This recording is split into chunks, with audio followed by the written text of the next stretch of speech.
Assalamualaikum warahmatullahi wabarakatuh. Perkenalkan, nama saya Muhammad Alif Jawrabib dari Fakultas Ilmu Tarbiyah dan Keguruan Universitas Islam Negeri Wali Songo. Di sini saya akan menjelaskan tentang ejaan bahasa Indonesia. Apa yang saya bahas? Yang saya bahas adalah penulisan kata.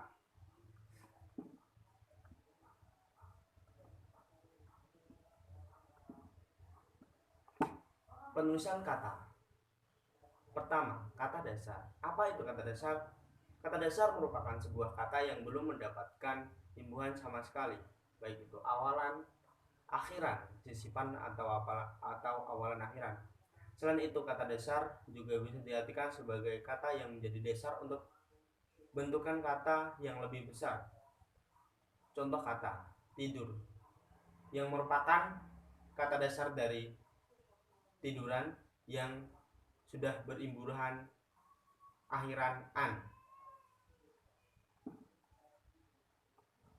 Kita lanjut di kata berimbuhan. Imbuhan itu ada 4. Pertama, awalan, sisipan akhiran, serta gabungan awalan dan akhiran. Ditulis serangkai dengan bentuk dasarnya. Contoh, berlari itu berimbuhan awalan ber. Gemetar itu berimbuhan sisipan me yang berkata dasar getar.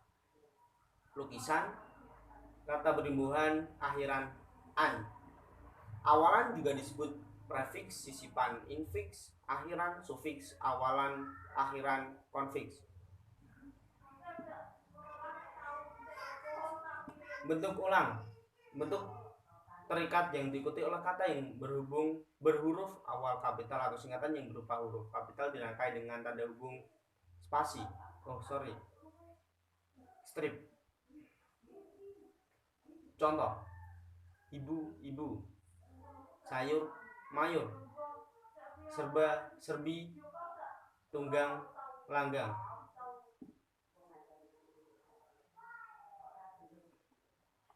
Yang keempat ada gabungan kata. Unsur gabungan kata yang lazim disebut kata majemuk, termasuk istilah khusus ditulis terpisah. Contoh, kambing hitam itu memiliki istilah khusus. Cedera mata, rumah, sakit jiwa, dan masih banyak lagi. Gabungan kata yang penulisnya terpisah tetap ditulis terpisah jika mendapatkan awalan atau akhiran.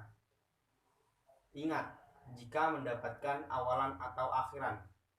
Contoh, bertanggung jawab, garis bawahi, sebar luaskan. Gabungan kata yang mendapat awalan dan akhiran sekaligus ditulis serangkai, berarti tanpa spasi. Contoh, mempertanggungjawabkan itu tanpa spasi, menggarisbawahi, disebar luaskan. Gabungan yang terakhir, gabungan kata yang sudah padu ditulis serangkai. Contoh, kacamata, segitiga, duka cita, dan masih banyak lagi. Yang kelima ada pemenggalan kata. Ketika menulis suatu kalimat bahasa Indonesia, terkadang kalimat terlalu panjang sehingga harus melebihi batas kanan kertas. Mau tidak mau kita harus terpotong dan dilanjutkan ke baris bawahnya. Pemotongan kata tersebut dilakukan dengan pemenggalan kata. Contoh, saat dipenggal menjadi sa, strip at, dengan dipenggal menjadi dengan. Itu tidak boleh. Dan bawahnya gan, itu tidak boleh. Selanjutnya ada kata depan. Kata depan seperti di, ke, dan dari ditulis terpisah dari kata yang mengikutinya. Kain itu disimpan di dalam lemari. Di dalam itu menggunakan spasi. Dia ikut terjun ke tengah kencah perjuangan. Ke tengah itu juga menggunakan kata ke, berarti menggunakan spasi. Ia berasal dari pulau penyengat. Ia berasal dari pulau penyengat. Dari pulau itu juga tidak boleh digabungkan. Lanjut ke 7. Partikel lah, kah, dan tah ditulis serangkai dengan kata yang mendahuluinya. Misalnya, bacalah, bacalah. Terus jika baca di spasi lah itu juga tidak boleh. Siapakah gerangan itu menggunakan kah juga ditulis serangkai, apatah juga ditulis serangkai. B.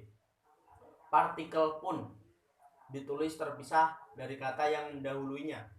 Misalnya, apapun itu tidak boleh diserangkaikan. Apapun permasalahan yang muncul, dia dapat mengatasi dengan bijaksana.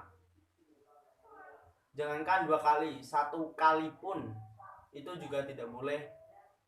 Setiap partikel pun ditulis terpisah dari kata yang mendahulunya. Catatan, partikel pun yang merupakan unsur kata penghubung ditulis serangkai. Misalnya, adapun, walaupun, bagaimanapun. Itu kan termasuk kata penghubung. Jadi tidak boleh ditulis serangkai. Yang selanjutnya ada singkatan dan akronim. Singkatan nama, orang, gelar, sapaan, jabatan, atau pangkat diikuti dengan tanda titik pada setiap unsur singkatan itu. Misalnya, SDR titik itu saudara. Jika tidak menggunakan titik itu tidak diperbolehkan. Contohnya, Muhammad alif bla bla bla. Itu Muhammad jika disingkat M itu harus juga menggunakan titik. Singkatan selanjutnya, singkatan yang terdiri atas 3 huruf atau lebih yang diikuti dengan tanda titik. Misalnya, halaman menjadi HLM titik.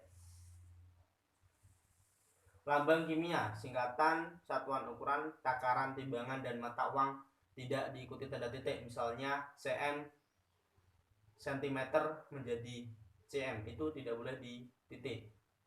Rp itu tidak boleh, rupiah itu tidak boleh. Akronim, nama diri yang terdiri atas huruf awal setiap kata ditulis dengan huruf kapital tanpa tanda titik.